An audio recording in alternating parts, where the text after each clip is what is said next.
Welcome to another edition of the Paranormal Zone. I'm your co-host, Tom Spitalere. Melissa's back with us. Welcome back, Melissa. You've been busy, haven't you? I have been pretty busy, yes, dealing with some things. So, yes, thanks. It's good to be back. Yes, it's good to have you back. The Paranormal Zone is set up so we have people that come on and talk about their beliefs in the paranormal, Bigfoot, other cryptids, Wiccan, Reiki, you name it. This show is about listening to many people from many different backgrounds all over the world. We've had guests on from as far as the UK and beyond. But tonight we're very blessed to have the Passion Witch, Reiki practitioner, and a pharmacist, Emily Steckel. Did I pronounce that right, Emily? And welcome. You're close, Tom. You're close. It's Steckel rhymes with freckle. Steckel. Okay. I knew I messed that one up, even though I told you talked about before the show. Well, that's all right. It gave us a chance to like really make sure listeners know. Now, Emily, you're coming in from a very distance away, aren't you? Oh, not too far. Manchester, New Hampshire. Wait a minute. I thought you said Manchester, England. No. Melissa. I mean, Melissa, that's pretty far from you, isn't it? Yeah, it's super far. Now, you have a business in Manchester? I do, yes. I see clients for energy healing and coaching. And where's that out of? So it's one of the beautiful mill buildings in Manchester, and it's in the same space where the Humble Warrior Power Yoga Studio is. Oh, yes, my girlfriend used to have a massage place in there. Really? No kidding? Yes. I love that. It's a great spot. Lots of, Is this a mill building where a school used to be?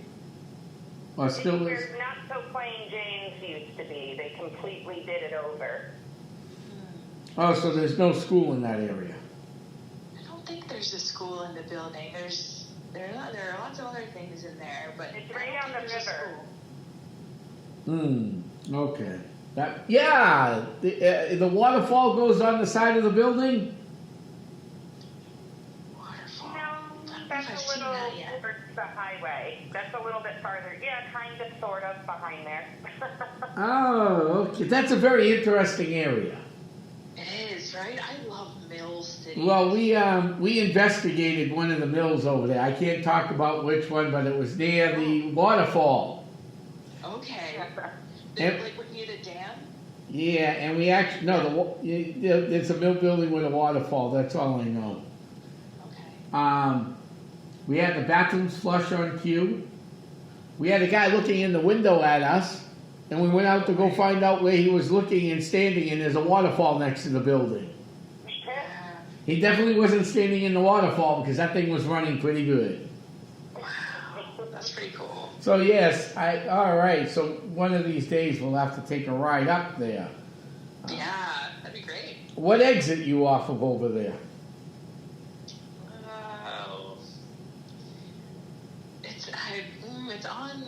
It's on Commercial Street. I don't know what it's off of 293. Okay, that's close enough. Stadium that you want to take. Fisher, is that Granite Street? Isn't that terrible? I live here and I can't remember which is which. Just where Fisher Cat Stadium is. No. we go into autopilot, we just kind of go where we're at. I'll have to go up there and check that out, Bob and I, and we can meet Melissa because she's got a long ride to get to yours. A long ride. Are you in Manchester too, Melissa? I am. Oh my gosh! How cool! Are you downtown? Actually, yes, I am. I'm at in the North End, off of Elm Street in Webster. Oh, amazing! I used to practice out of the old Red Cross building on Elm very Street. Cool. Oh wow! All right. There's definitely some activity there, Tom.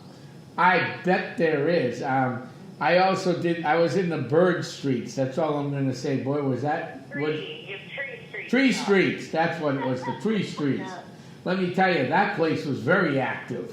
Yeah. Ooh. Yeah, that was a very active place. That one I'll tell you off the air one time. Actually, I've talked about it before, but we'll talk about it another day. You've heard that one, Melissa. That's the one with the K2. I got a demon in my house going off, and there was an electrical wiring underneath the couch. And the paranormal team they brought in, they were gonna put the couch over the demon to hold the demon in. And the lady wanted to call a team closer to Manchester because she didn't want me to come all the way. I live so far away. I live in Methuen.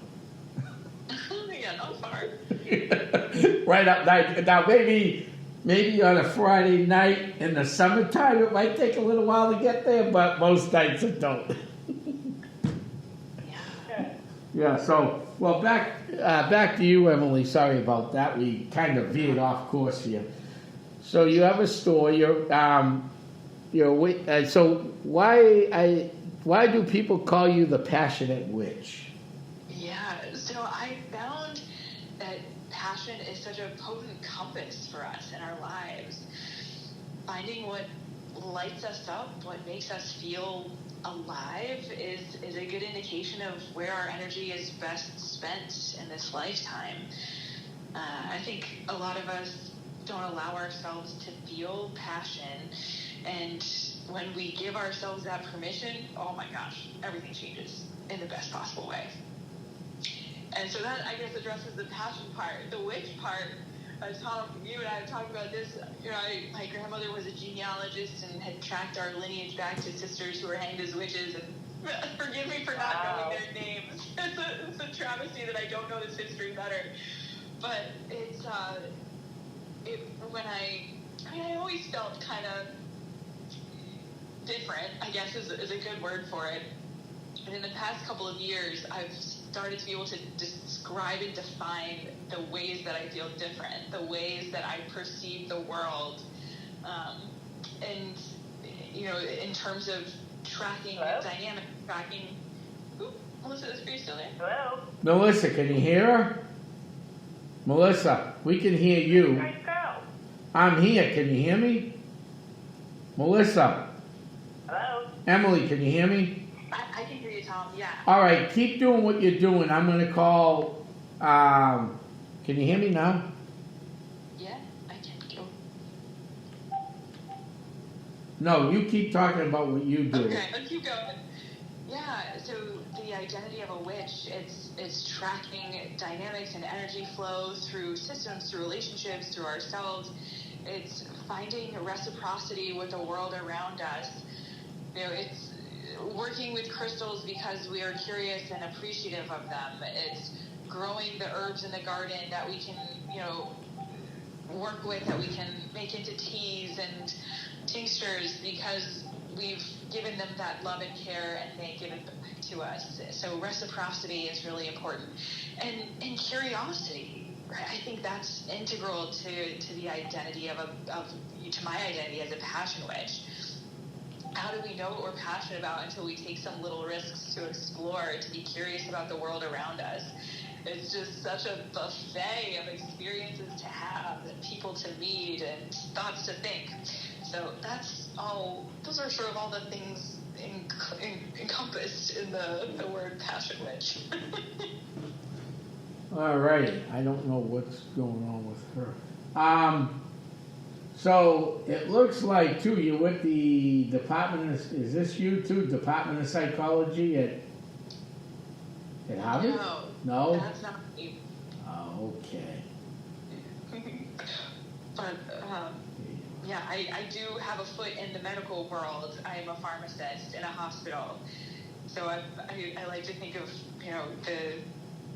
this work that I'm doing is sort of building a bridge, right? We have the world of Western medicine, we have science, and the things we've been able to quantify and qualify, define, describe, and replicate. And there's this whole beautiful world of wonder. What we haven't been able to explain yet. Hello? Mom, I don't know what happened. I had full service. She was talking and then she was gone. Yeah, I don't know either because I had to hang the phone up on you. I don't know what happened there, but we're back. Yeah, so now I tried calling back from my phone. It won't work, so now I'm on Jesse's phone. Okay.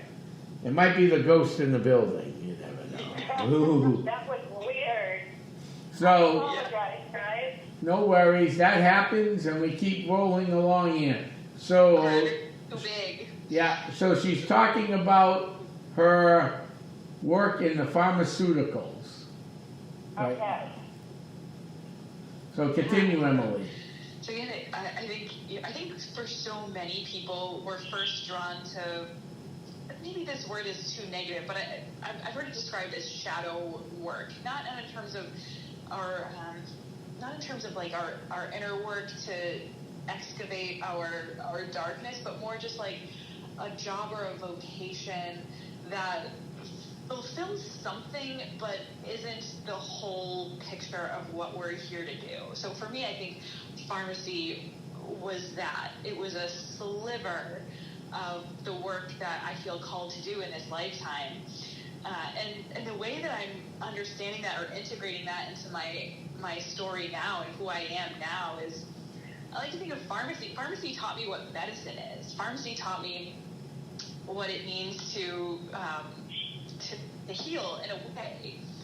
But now I see healing as so much bigger than that, right? You know, sometimes our body needs healing, sometimes it's our soul that needs healing, sometimes it's our heart that needs healing, and we can find medicine, the right medicine, if we're willing to be curious and take risks and reach out.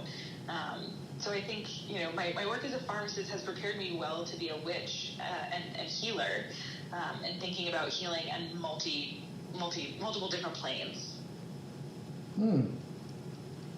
Well, that is interesting. All right. So, what do most people come to you for when they call you up and say, "Hey, I need help"? What? Yeah. So I have kind of different subsets of clients. I end up working with a lot of other holistic healers. So people who are maybe themselves energy healers or spiritual guides or artists who are sort of intimately connected with that sort of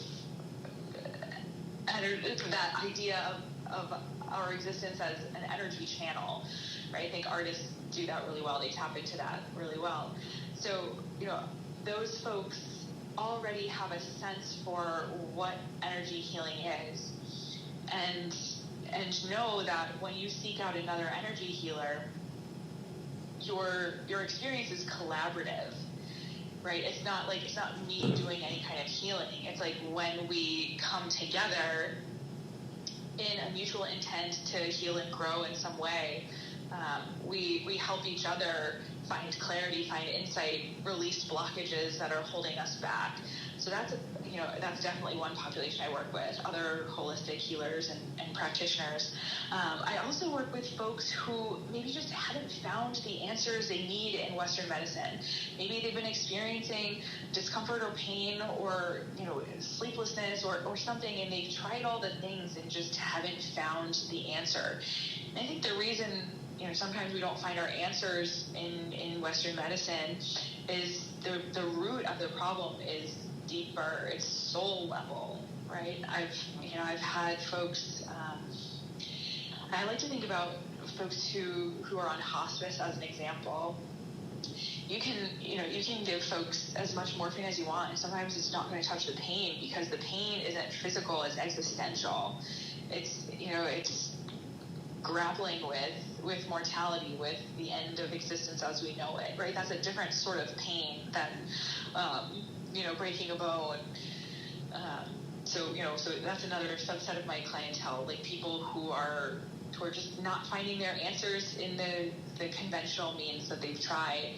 And, you know, I think the other population that I really love to work with is folks who know deep down that they're ready for more in their life. They're ready for more passion and pleasure and purpose, and want to try to reduce the energetic blockages to living that type of life. You know, I think we can think about it in terms of Maslow's hierarchy of needs, right? We need to fulfill the base of that pyramid before we get to the synthesis and the creation and the creativity at the top. And energy healing can help us kind of get through that base layer a little bit, because it can provide us clarity and direction in how to fulfill those needs a little bit more efficiently, so that we can get to that more kind of high frequency energy, the energy of creation, of manifestation. So we find our peace. Reiki can help us find our peace, let go of the blockages, and then really open us up to all of the magic that there is to make and to enjoy. Melissa, you have any questions? I have no questions. Everything she has said, I 100% agree with. I've experienced myself with my energy worker that I go to, and as a medium, and just not, knowing you're different and not knowing how to explain it or even what's happening to you. And I will say, in the last couple of years of my life, just like her, I have grown into I can explain what I feel now, and I really try and stick with people that kind of are on the same wavelength, vibrational length, because when I tell people the moon is putting energy into me and I feel it right in my solar plexus, half the people are going to look at me and go, put her in the nut house. I would never say that to you, Melissa.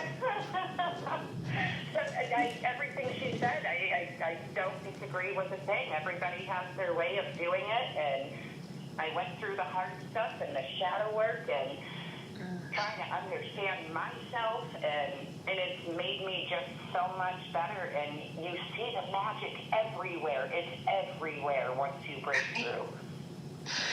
It's just such a beautiful way to live. Like, I didn't live this way for so long. It's a beautiful way to live. You feel that? More perfect. You couldn't have said it more perfect. Oh, thanks, Melissa. You're welcome. All right, so the other thing, it looks like, what is holistic life coach? What do you do? Yeah, so when I think about the word holistic, for me it encompasses, and different people will define it differently, so I won't space for that, but for me as a witch, holistic is factoring in the mind, the body, the heart, and the soul. And I think it's come into sharp focus how important for me it is that we don't forget about the heart and soul. Because after working for years in Western medicine, I often felt as a provider that was missing. I didn't feel that my heart and my soul were nourished by the work that I was doing. I would have meaningful visits with patients and clients, and I can't ignore that those were potent and fulfilling, but there was something about the context itself, something about the system itself that just, I didn't feel a lot of room to be creative. I didn't feel a lot of room to really love my patients. I like to talk about the day that I left my job at the community health center in Lowell. I hugged my patients goodbye, and it was the first physical contact that I had with those amazing human beings. And it was like in those moments, it was this beautiful, confirmation, like, yeah, we care about each other, and that's significant. That's as significant, maybe more, and I would say now for me more significant than the medications that I prescribed or the education about lifestyle that I provided. Like, just that compassion and mutual care. That's embedded for me in the definition of holistic. And then, the soul, that's the creativity. It's the allowing ourselves to follow our intuition. Even if someone else thinks we're crazy, knowing, like trusting that inner knowing and exploring it. Certainly not in a vacuum, right? Using the other tools that we have to work with as well. I don't think we have to abandon logic and just go by intuition, but it's important that we have room for both. That we leave space to be whole. Well, it's always good to have whole. Now,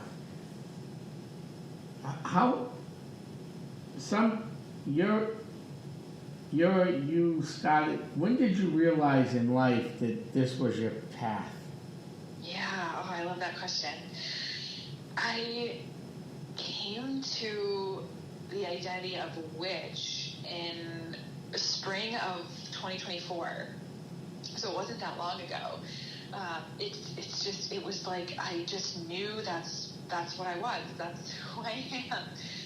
This kind of inner knowing. And, certainly that was informed by my, knowing a little bit about my family history. It was informed by, and my dad has always been a very spiritual person. So it was, but it hit me kind of all of a sudden, and it was like, oh, this is what you have to pursue now. This is an identity that's worth embodying, at least for now, because it feels like a label that's expansive rather than constricting. And I like to think our labels, our words, our identities, I think that they're the safe containers we choose for ourselves, right? And they're allowed to shift over our lives. But for me, in the spring of 24, I felt like witch was the identity that allowed me to expand and grow into my passions and my gifts. So that's kind of how the journey started. And then, I think for so many folks who enter this space, it feels sometimes like following a trail of cosmic breadcrumbs, where you don't always know where you're going in the end. But do you hear it, Melissa? Oh, do I? That has been the past year of my life, and until the past 3 months, all of a sudden this cloud has lifted and the clarity is insane. But I know exactly what you mean. It's sort of, and like sometimes we'll get a glimpse of the big picture, and then it can feel overwhelming though, right? You have to integrate that. It's like, I don't know how to do that. So it's like, okay, well, what's the next right step? And it's sort of waiting what's the next right allowing step? When's allowing the the universe next information coming? And you're like, okay, I'm ready for more. And then you're like, no, you're not quite ready yet. But you're like, yes, tell me more. I need to understand this. Exactly. And it doesn't always go in the direction that, even when we get those sort of bigger glimpses, those intuitive moments where it's like, okay, this is something that I am building toward. And sometimes it looks totally different than you think it's going to. Absolutely. And I think, part of the beauty is in the letting go of the outcome, because there is such pleasure in every moment. Like the people that I've met, I think about Tom. The day that I met Tom, Melissa, this was great. So I had started my company. At the time, it was called Witchy and Well. And I was like, I don't know how to advertise myself as a coach. I've always ever just been a pharmacist working in a hospital and a health center, right? Like, how do you promote a business? So I started putting flyers up around like what they went in Haverhill, and I went to Battleground Cafe in Haverhill, and there was no one else in the cafe. I went to the corkboard and put my little flyer up, but there were two guys sitting at a table, and they were very kind and asked, hey, what's your flyer? What are you putting up? And I told them, and they said, well, you should come to the Merrimack Valley Chamber of Commerce. And I was like, okay. And so the day that I planned to go to the first chamber event, I was sitting in my car trying to work up my courage to enter a space where I was identifying as a witch for the first time in this very public way.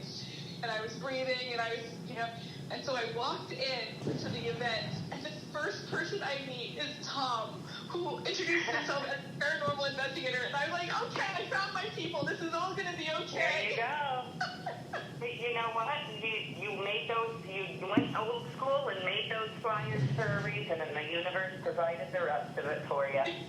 Exactly. That was a little breadcrumb I followed. It led you right to where you needed to be. Yeah, and I think that's the coolest part. It's so cool. It is. It's amazing. I don't have to control it. Like, it's all just gonna be okay. It is, and people gotta learn that and have faith in that. And at the end of the day, I hear every day, you will always have what you need. You will always have what you need. And I just remember that, and it's always gonna be okay. Yes, exactly. And and every hard moment, every bit of grief and anger, and we can choose to see it as curriculum, right? We can choose to see that as, okay, there's a chance to grow from this. If I can stay present with it, if I can lean into into it, be curious. Like, there's something for me at the end that's going to expand me in some way and perhaps make me more compassionate, better able to empathize with someone else. I don't know, there's always something. It's the truth. So I have a quick story for you if you have a moment. I'll summarize it very quickly. About 2 years ago, my husband and I were in Salem having fun, and we went in for a couple's tarot reading. And the woman had told me very specifically if I chose to dive into this type of work, I was going to have a very great loss. And I needed to decide if that was going to be worth it or not. And I kind of pushed that in the back of my head, and things have just been continuing, and just going on their own. Like, I can't stop what I'm receiving and feeling and seeing and hearing. And my father passed away about a month ago, almost. And Sorry, Melissa. ever since then, and let me tell you, him and I've been arguing, I can hear so clearly. And then I go back to what that woman told me. She said if I went into this work, I was going to have to go through a great loss, but it was going to put me right where I needed to be in healing others and helping others, and I was going to be better than I ever was. Yes. Oh, As so receiving beautiful. information from the universe, from our Those Creator, losses are and such all that type of thing, initiation. and that I can't even begin to tell you what I'm hearing in my head. It's insane. Really? Yeah. How do you feel it's already impacted your day-to-day life? In every way, and because my human will still get in the way, and I get mad, I get angry, I get sad, I'll yell, I'll cry, and then I go to my soul level, and I'm like, we've really made this pact and this plan. and my dad and I communicate in a way we never could in a human form. We did not have a good relationship while he was here. And so I'm learning so much about him, about myself. So yes, you gotta lean into it, and there's always something to learn. And I'm still fresh into this, and I've already learned so much. Amazing. Oh, that's so cool. And you know what I love too? I think in those experiences, like in the I don't know if reevaluating is the right word, but the expanding of our identity, of how we see ourselves in the world, our capacity, like being willing to be open about that with other people, you invite it from them too. You invite them to Absolutely. right? To explore their own edges, their own capacity. Absolutely. Yeah. Well, Yeah, that's why I love what you're doing, Tom, right? Because these conversations, right, you're inviting people to correct. to share their truth in a Well, way. it is. I mean, Absolutely. I forgot to mention that too, but yeah, it's interesting. I mean, from another perspective too. I mean, 3-4 years ago, Joe came to me and said that was after I'd been in the chamber a year or so. Hey, I think we need to do a Halloween thing. We'll do a small one. I don't think anyone's going to show up, but we'll do a paranormal event at Maria's. When Maria's like a bunch of sardines. Yes, because it was so popular. That afternoon, he says, we'll do it next year. Okay? Mm-hmm. So we do it next year. We're at, I said, Small Act Farms. Because their clients of mine, and the only team allowed in there is Essex County, but they are clients of mine. Mm-hmm. And I said, we'll do it there because, okay. Then the third year we did it at another location, and he goes, they don't want any ghosts conjured up, so just, okay, fine, Joe, I get what you want. Make everything move it, yourself, right? Okay, fine. I said, Joe, after that one, I said, if we can't have if we don't have it at Small Act Farms, and since then we've been back to Haunted Small Act Farms, and we stay as long as we want. Because Mike's like, once the chamber event's over in October, Tom, shut the door when you leave. We're going to sleep. Okay, Mike. So, I mean, that's a pretty big event. I mean, every year we get different people, and there's been CFOs of huge companies that don't really believe, and then you put a pendulum in their hand, and the thing starts working, and they go, So it's brought in a whole different way of thinking, because no other chamber has even stretched on this. The other chambers have not touched this with a 10-foot pole. I know. I I know, love the Merrimack I Valley's have quite a few open-mindedness. clients It's that a belong to beautiful something home. similar up here, and I don't think there's not one paranormal, medium, holistic thing in their group of business. No, they probably belong to Southern New Hampshire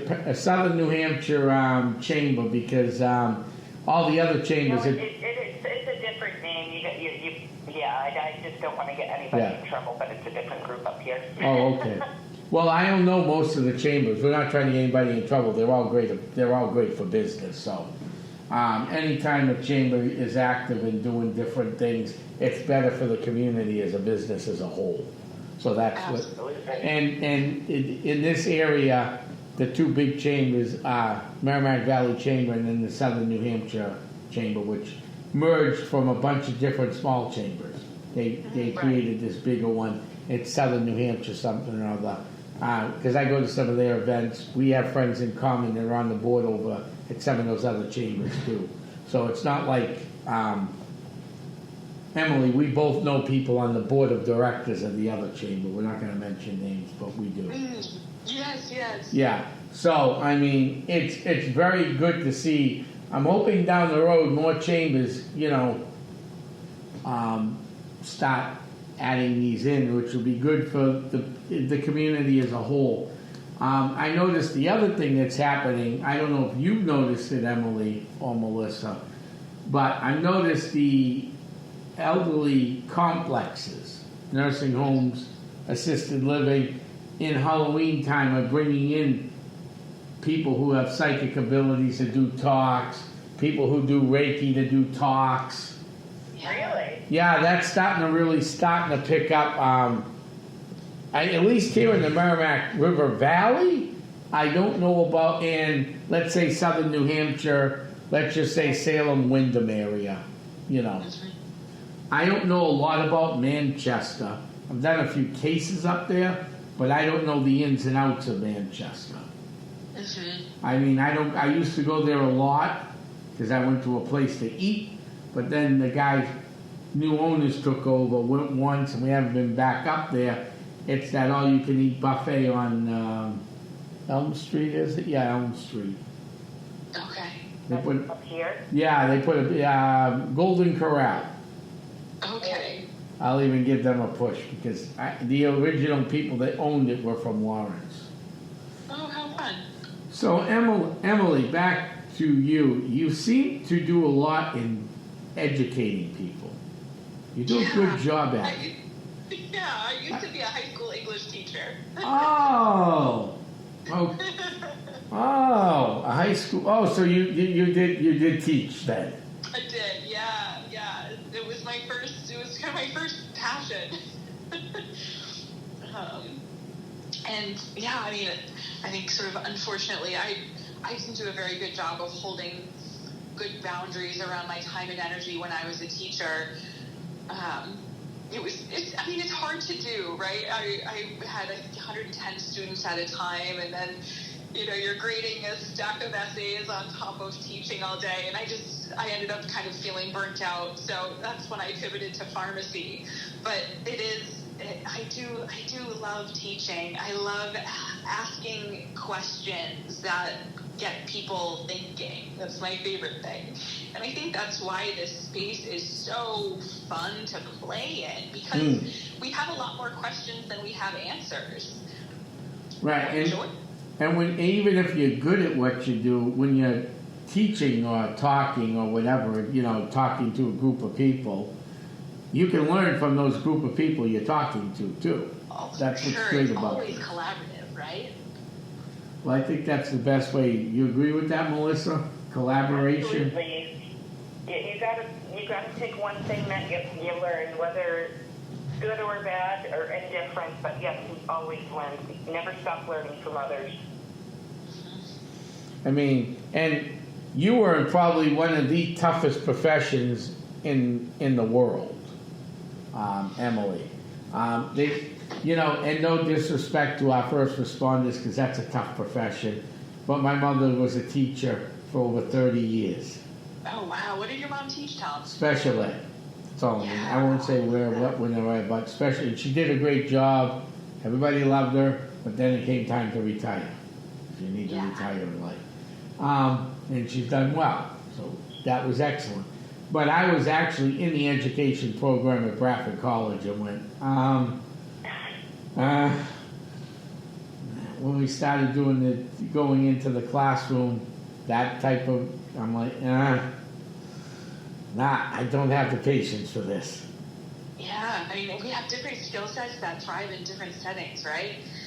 Thank goodness we all have, different interests. And then I kept my history degree and got into the museum field, and have been there for going on 27 years. Yeah, I think it's so cool. Like, I didn't know, Tom, when we were prepping just a few minutes before this show started, I didn't know how well acquainted you were with the kind of the lineages, the family histories of folks in the area. It's pretty cool. Yes, and I think, Melissa, you can disagree with me if you want. You can too, Emily. But it seems like, I've known Melissa a while, I've known you a while. It seems like we all have the passion to do good. And for me, and for me, I'll do anything. Money is not an issue for me. It sounds like it should be. It gets tight once in a while. But as long as I enjoy what I'm doing, I'm going to continue to do it. Because I've had a couple good jobs where once the joy went out, it was miserable. It was time to go, bye-bye. I cannot be in a space where I'm not happy. Yeah, I totally get that. I mean, and that's why we are who we are, because we're happy with what we're doing. And that's all that matters in life. I like to think I subscribe to holistic hedonism. So I lean into pleasure, but I try to think about it holistically, like what brings me pleasure, body, mind, heart, and soul. And sometimes that does include, the physical world, right? So I'm not ashamed to say, I respect money. I think it's, it's just energy. Right. Right? We are here to enjoy as well. Yeah. Exactly. I think so often it can be really hard as a holistic healer because we want to share our gifts without having that exchange necessarily. But we're allowed to care for ourselves with that energy too.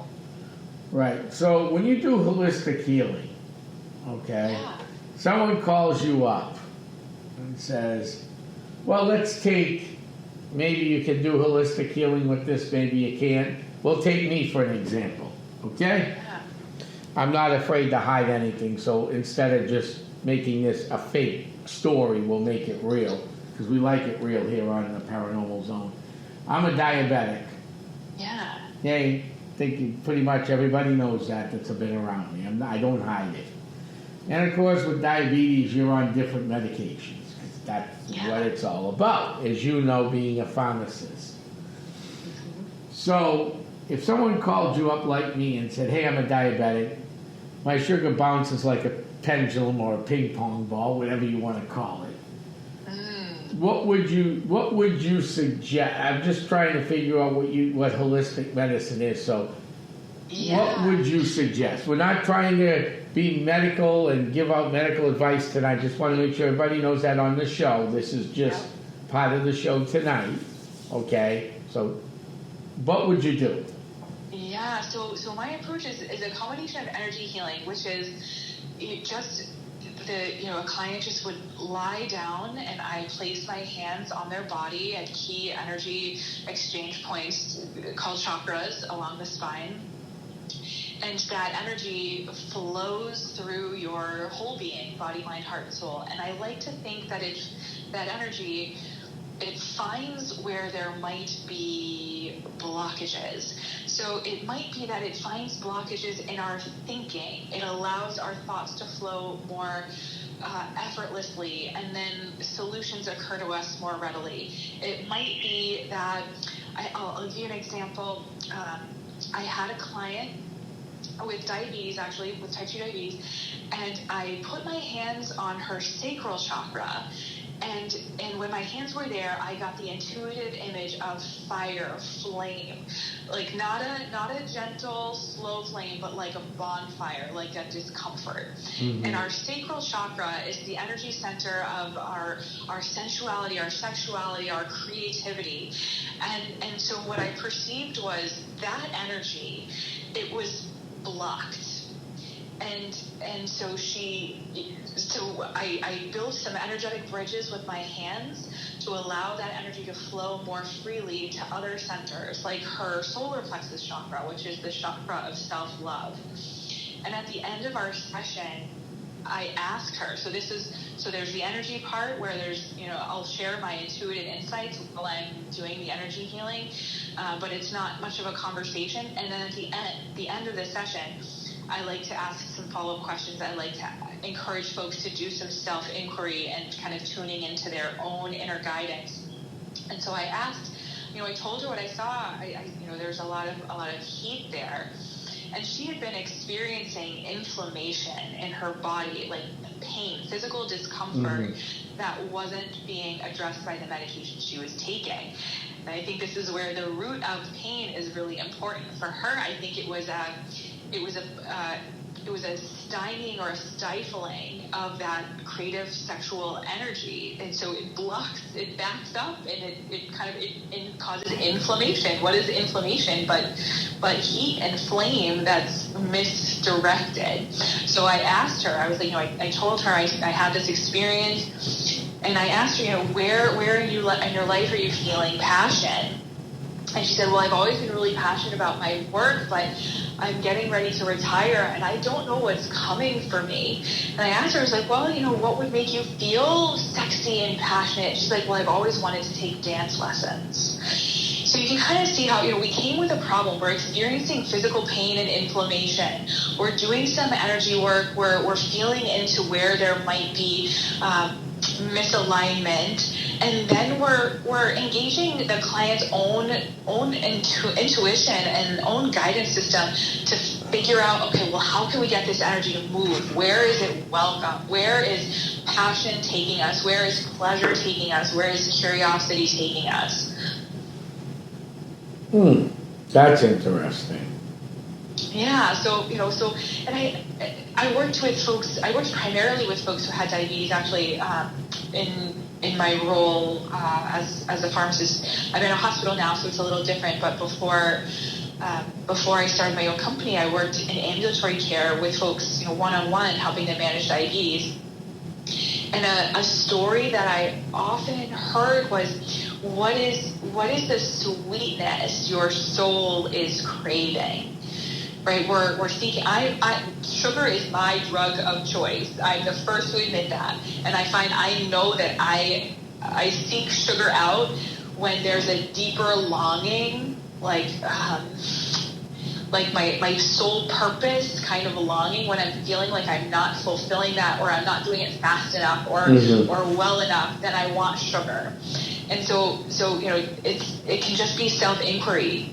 What is the sweetness your soul is craving? And it can be all kinds of things, right? Sometimes it's community, sometimes it's acceptance, sometimes it's peace and rest. And but I think just asking that question is helpful. Oh, that's an eye-opener. What are you feeling like, Tom? No, that's just a whole eye-opener. It feels good, but I'm just saying that's a whole eye-opener into a bigger realm. It's a different way of thinking about it, I know. And it, it's a little weird, it's a little out there, but, that's where I feel at home, in the weird.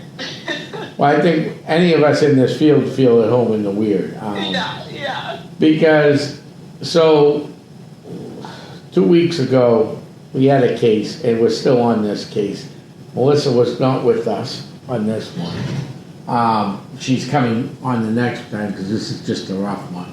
Not gonna get totally into it, but I actually had to sage out the house with very strong sage. Just to temporarily hold this issue at bay. There's no way this is gonna solve the issue. But I wasn't gonna go that night because I wasn't sick. I had like sinuses going on.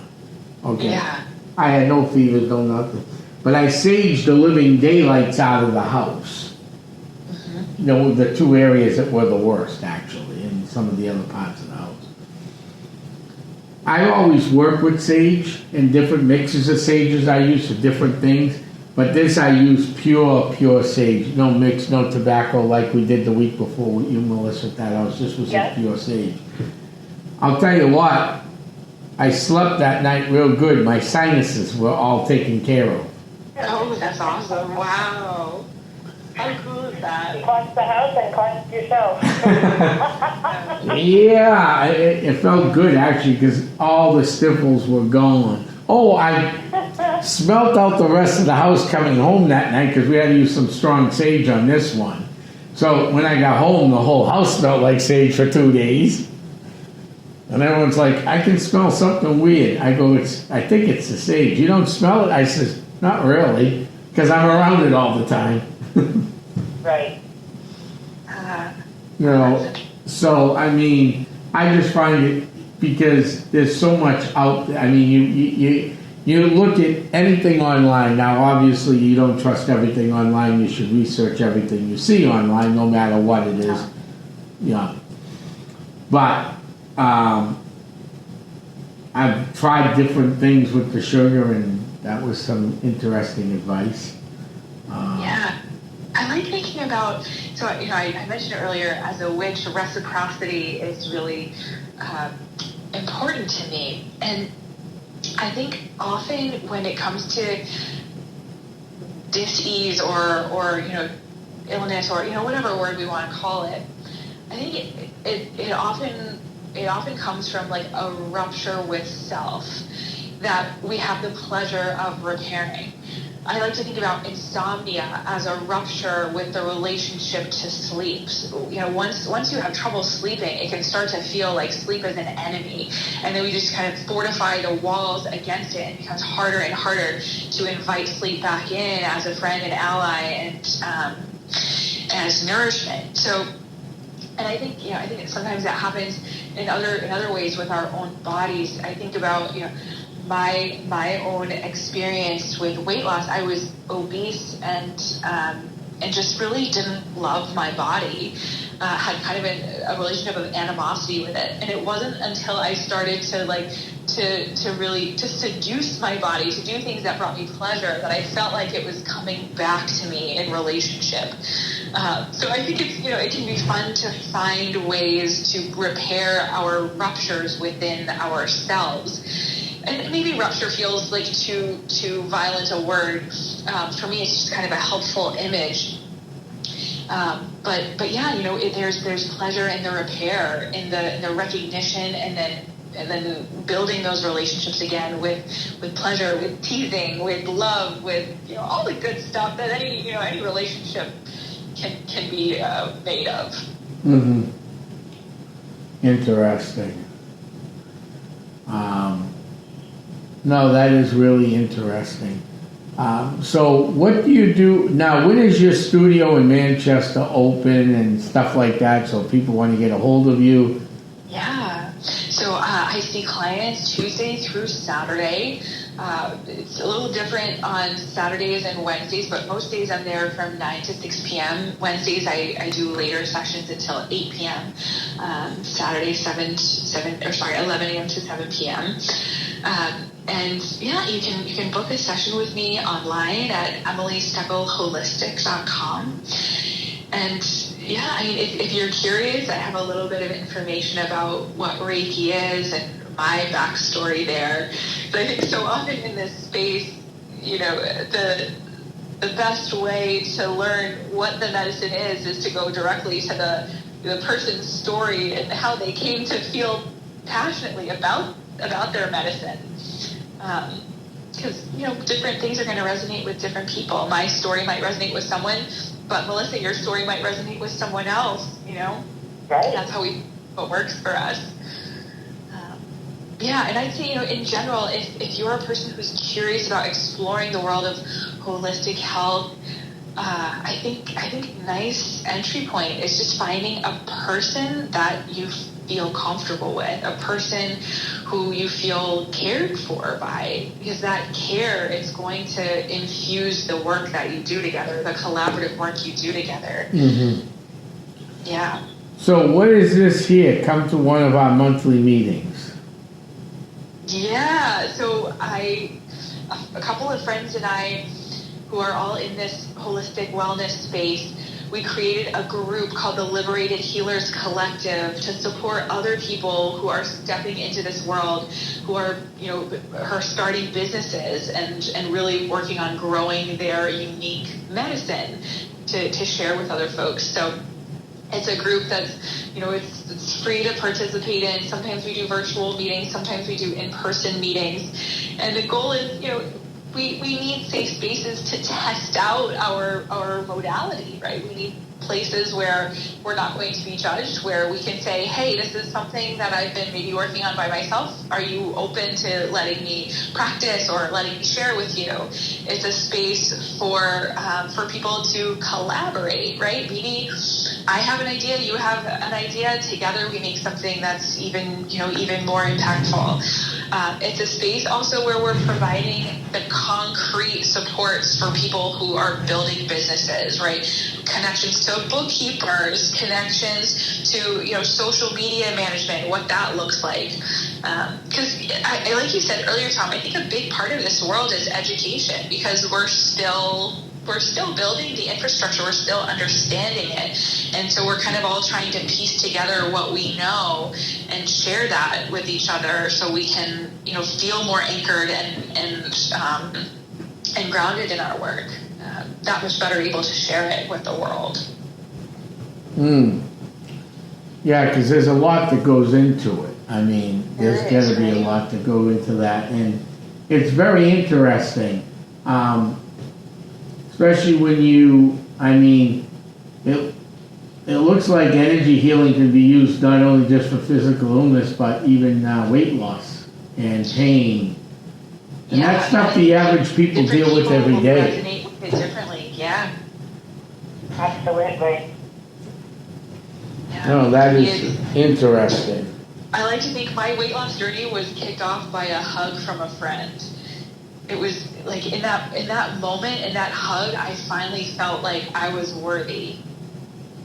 And then I was able to, it gave me enough energy to start making decisions that were for me, rather than feeling like I was just kind of being bopped along by the current. It was like, oh, I'm worthy of love and care, and I can now kind of put energy into figuring out what that looks like for me specifically. And you probably helped a lot of people, because sometimes overcoming pain isn't easy. Overcoming weight loss is definitely not easy.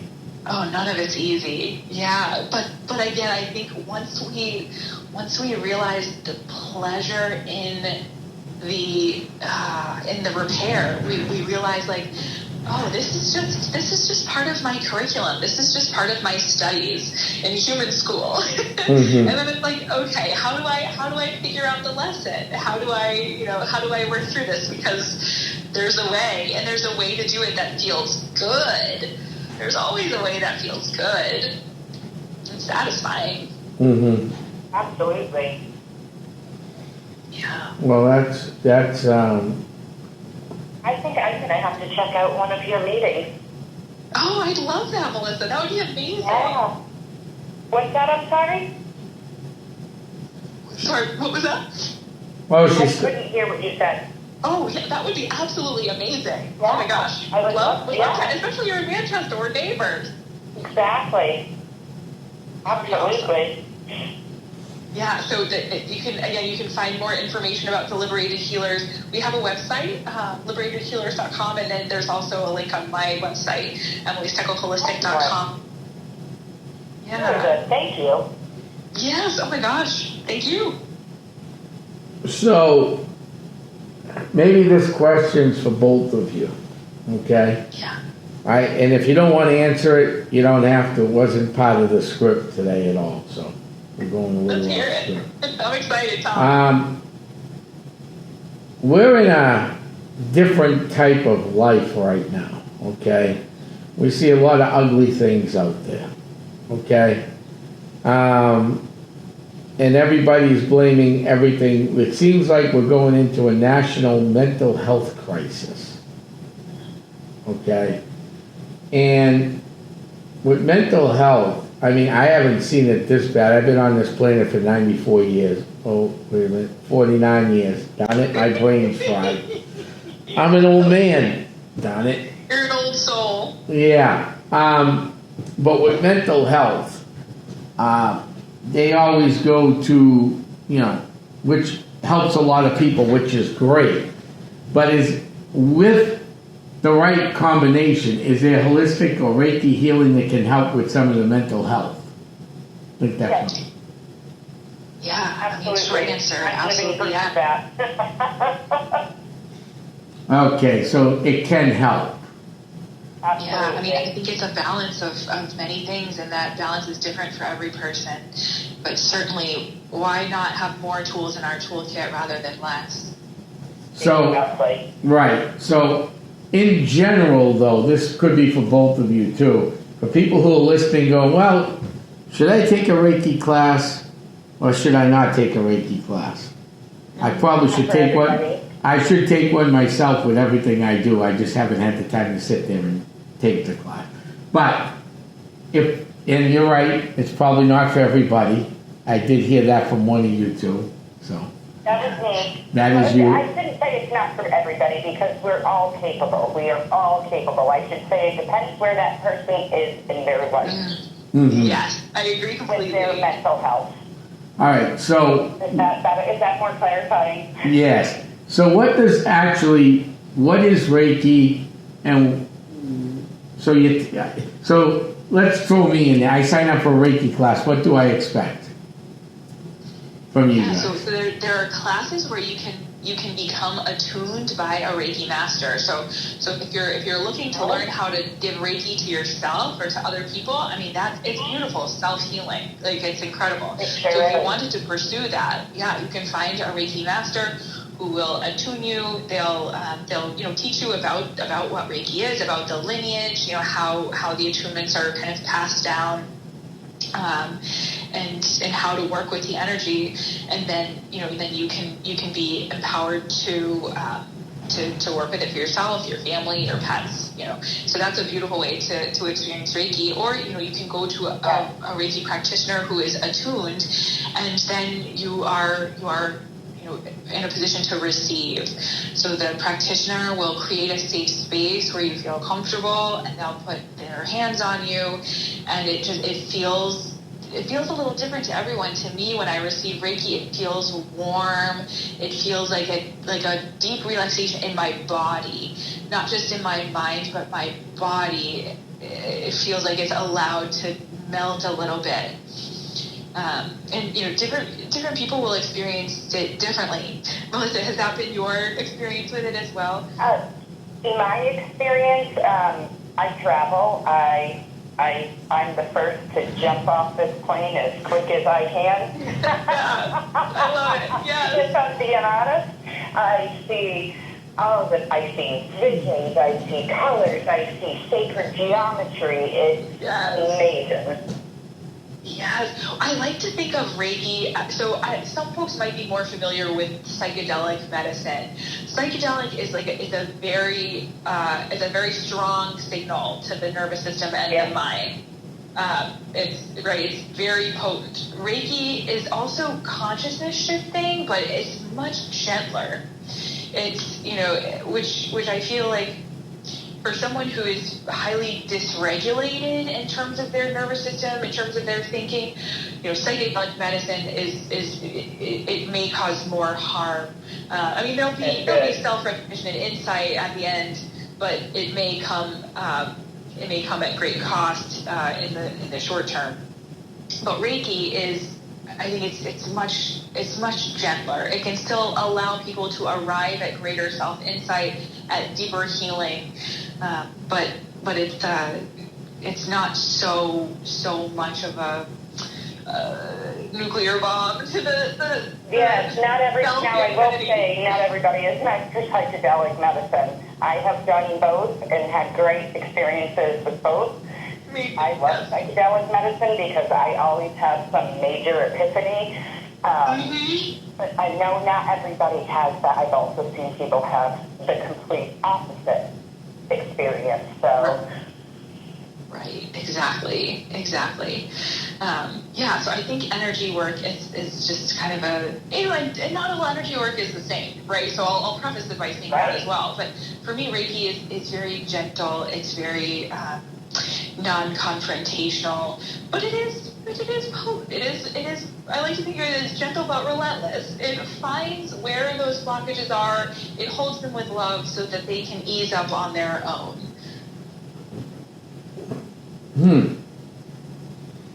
That's interesting. No, that's very interesting. So we're coming to the end of this great show, Emily. We'll have to have you back soon. This was great. I learned a lot tonight. I guess the guest is very knowledgeable. Our listeners all across the global United States will learn a lot tonight too. So we're very happy to have you on. So Emily, if people want to reach out to you, so what's the best way to reach you? Yeah, so my website, Emily, again, it's Emily Steckel Holistic. That's EMILYHOLISTIC.com, Emily Steckel Holistic. And I'm on Instagram at Emily_Steckel_holistic. I have some help with social media management now because that wasn't something that I was finding a lot of joy in on my own. But we can reach out for help, right? So I have some help building that out right now. And you can find me on LinkedIn too, Emily Steckel. And feel free to send me a message on any of those platforms. I love meeting folks who are curious about the space, who feel called to it from a vocational standpoint and want to learn more, want to collaborate, want to find community. I welcome it all.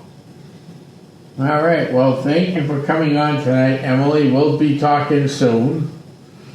Awesome. Thank you so much, No problem. Have a great evening, and I want to thank everybody for tuning in tonight, and thank Emily for and Melissa. Great show, everybody. Thank you. I want to thank everybody who tuned in from all across the big ocean, the big lake, from Canada to Cuba to Mexico to California, wherever you're listening from. Thank you for tuning in tonight. We have some great guests lined up in the upcoming weeks, and we'll see you soon. I'm heading back to the crypt. Good night, everybody.